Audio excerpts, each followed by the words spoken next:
Okay, part 2. Part 2. Always having to make... You always do that. Well, I can't help it. You're like, woo! I was like, woo! Woo!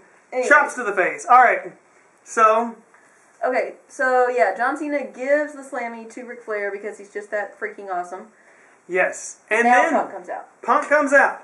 Now note, CM Punk was not even wearing his yellow shirt. He was not wearing because his yellow not shirt. even he wants to wear that crap. Because it's so ugly. It's a pretty ugly shirt. He can't even wear his own shirt. He's embarrassed. Even Punk fans have said on Twitter that it's an ugly shirt. Like Anime Rocker 17. I couldn't remember who it was. I was drawing a blank. I thought it was him, but I wasn't sure. Yes, it's a crappy shirt. So, Punk is like talking crap about him. He's like one-legged and he still wants to fight. Paul Heyman's talking crap to him. And, it was just funny. It was good. It was a great segment. Yes, I was like, the whole time marking out, you know what I mean? And Ric Flair was so great on the microphone. He was great. Wasn't missing a beat. Nope. And he was just tearing apart Punk. Everything he said, he was just like this. It was awesome. But then Ric Flair had enough of his crap, and he's like, look, I'll just take you right to the ring. He takes off his jacket. And we all said, please, Ric Flair, do not take off your shirt. But luckily, Please that's as far as he went. Thank you, Ric Flair. See, WWE is smarter than TNA, because in TNA, that dude was walking around in his underwear. See, he came to the WWE, and the guys were like, no, Rick, like, you're like grandpa, you don't need to take your clothes off. So he kept his... Just saying. Even had his tie on. So he's ready to fight. So, 10 years ago, Ric Flair was 50% owner of Raw and SmackDown, I guess. I guess Raw, I don't know, with Vince McMahon, yeah. In 2002. It was pretty cool. I knew that. Was playing the SmackDown 4 game. And he, they had that whole storyline on that story mode. Which is interesting, because I just played that yesterday. So, Punk is in the ring. He's with Ric Flair about to fight him, and CM Punk starts smashing his crutches over the back of Ric Flair. Ric Flair gets like an eye gouge to Punk, and then I guess he runs away or something. I'm not really sure what happened. But it's Ric Flair and Paul Heyman. Two of the most awesome talkers. Kicked the ass of Paul Heyman. Well, yeah, he put him in the figure 4 leg lock, which if you've never been in the figure 4... It hurts a lot. It hurts so bad. It feels like your knees are going to pop off. It does hurt a lot. I can do the figure 4 leg lock. Well, good for you. It's one of the moves I can do. Woo! So, he does this to Paul Heyman, and he's tapping like a drunk man. It was greatness.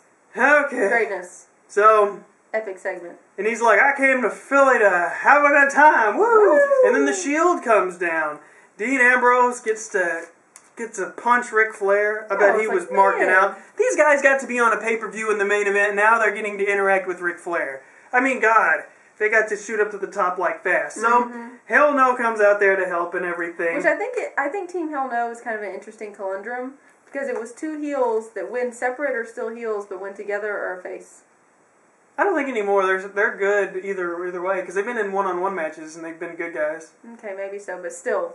They were bad. It's kind of came together. I mean, Daniel Bryan is kind of like an interesting paradigm or whatever, but he's still a good guy. Underneath it all, Gwen Stefani song for you. I didn't even know who sang that song. I just wanted to point that out. I won't sing the rest of it. No, go ahead. I think you should. Come on, let's hear the song. No. You gonna do the dance too? I think there's probably a dance that goes with it. So they try to powerbomb Ric Flair through the announce table, but no table for Grandpa. Feed me more. Time to save the 4-time divorcee, Ric Flair. Which he brought up like 3 times. Well, yeah, he's probably proud of it. I'm sure he is. So, so big save there for everybody. An awesome segment. I'm gonna have to. You forgot the part where Ryback threw the guy into the table that completely did not break. I think it was Seth Rollins, I'm not sure, but completely did not break. Like Gorilla Press slammed him. It didn't even bend. He's like, it was like, I was ow. Like, oh. Like that, like it hurt bad. I mean, that table, I think that hurt, man. Table didn't give an inch. And not he even laid on his elbows, kind of. It was painful looking. Very painful looking. Oh. It looked like it hurt. Was a great segment. So, backstage, we have a woo, yes, and no contest. And then Ron Simmons, awesome dude of all time, comes out and says, damn.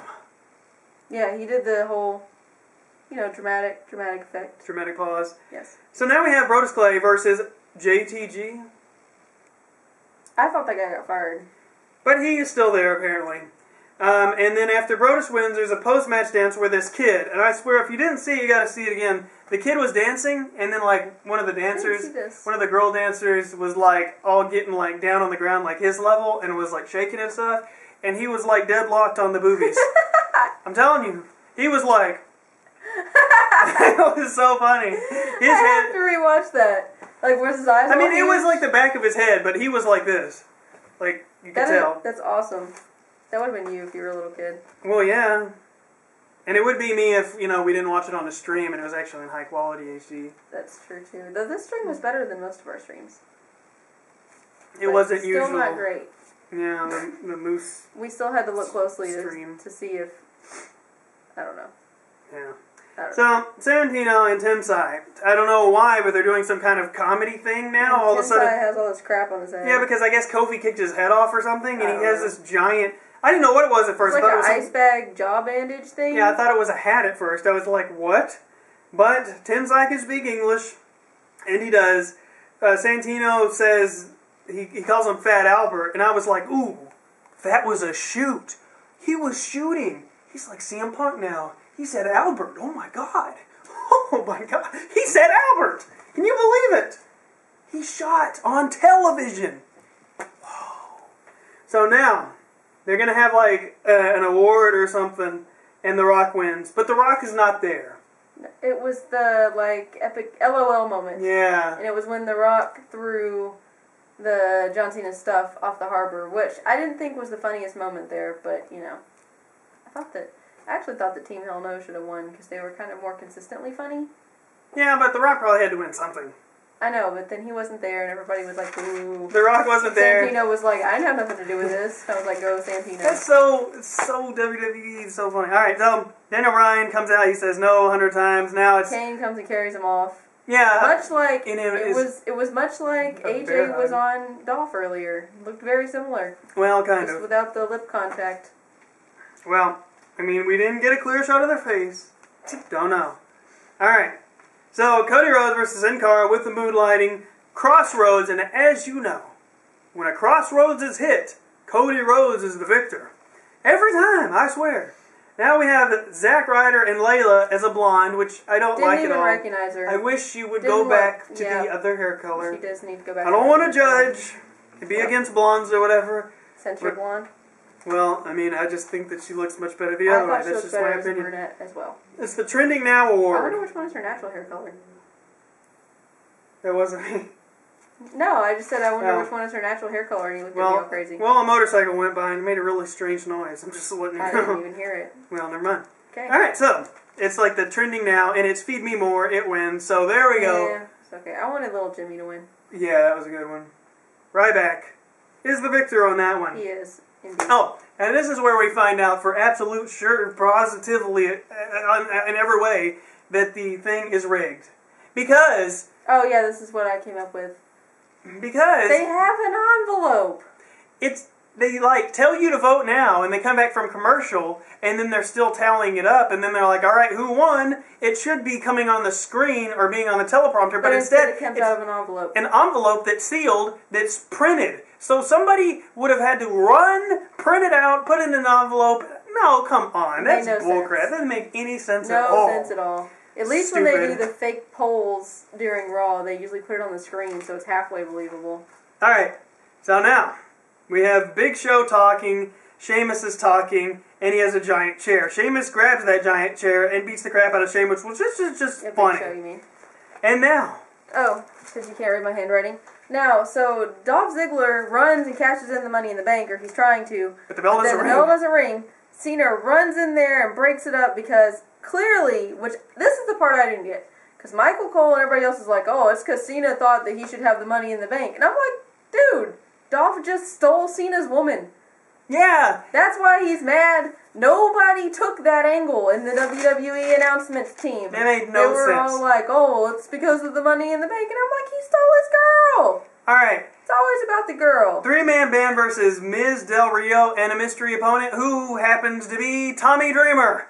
which is totally awesome. And it was funny to me because JBL made this mention. He says, this Philadelphia crowd really loves ECW. This is a home of ECW. And he was like talking good about it. And then it just reminded me of ECW One Night Stand, where he was talking about how much he hates ECW and he wanted them to die and everything. So there you go. So, yeah. Okay. Oh, and the best joke of the award for me, the Slammy Award should have went to JBL for also saying this. SmackDown is the A show. Really? Really? He's the one that also said this is what, and he also the one that said this is what we do on Friday nights. Yeah. And somebody was like, it's Monday. And I know, and then like SmackDown is not actually on Friday, it's actually on Tuesday live tomorrow, or tonight, or whatever, so. He was batting 1,000 tonight. Alright, so Ryback wins the newcomer of the year, so good for him. Surprise. He comes out and does a little speech and makes an Owen Hart reference, so I'm sure that, Which you know, weird. I don't know, he might get in trouble, I don't know. They probably told him to say that, who Probably knows. did. So he says, enough and enough, as it's time for a change, because I'm here. Alright. Okay. Ryback and Cesaro. Cesaro's the United States champion, and yes, there you go. Cesaro said that it was rigged voting, and I said, shoot! He's shooting on the WWE! Oh my god! Shoot! So, Ryback chants, actually Goldberg chants, and yeah, there you go. Alright, so Mean Gene Okerlund, JR, and Ricky Steamboat come out. Awesome combo. And who has the best match of the year? It is not CM Punk. He's not even nominated. I laughed. Because it's like, everybody's like, Chris Jericho, CM Punk's the greatest match of the year. And actually, it was Triple H and Undertaker. Which was totally deserving and awesome and great. So, and the best thing ever. And so Triple H comes out. Bald as ever. Bald as ever. That haircut does not look good on him. And then the crowd starts chanting, "We want Taker." But he did bring it around town. Bring it around town. He did. And he said, but Undertaker will be there again. But he didn't say wrestle. That's what I said. See, I pointed this out. You did point it out. Because he's like, this won't be the last time you see Undertaker. And I'm like, of course it won't be. He's at least going to show up for the Hall of Fame. Shawn Michaels is retired. He doesn't wrestle anymore, but I still get to see him a lot. Just saying. He pretty much had a match. That didn't mean anything. Yeah, he pretty much had a match in that last WrestleMania deal that they just won with Triple H and The Undertaker. True. So that comment did not mean anything. I just want to point that out. So, okay.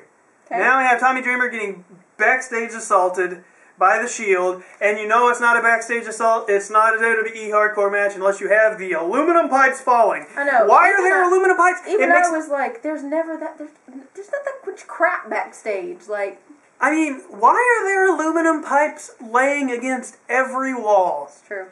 Ask the Attitude Era. That's a good question. They were aplenty in those years. I mean, Crash Holly would know.